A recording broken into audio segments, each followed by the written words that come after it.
Now you'll notice that I have got a sudden halt at the moment.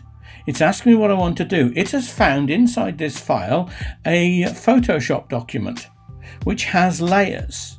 Now it's giving me the option to change the settings. So what I'm going to do, I'm going to import the individual layers. I'm going to click OK.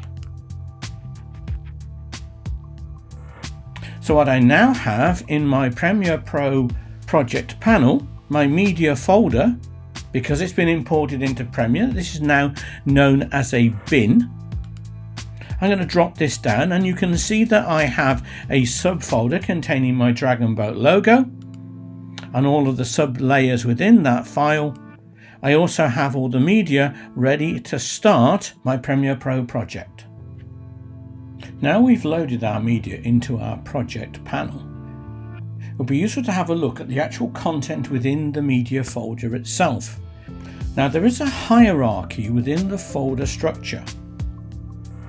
You will see that we have these little drop down menus. If you double click on one of the bins, you will actually go into the content of that bin. You'll see here I've got my Dragon Boat Racing topmost level folder. I'm now looking within a folder within inside that structure, and you'll see here I've got an option to go back up the directory listing.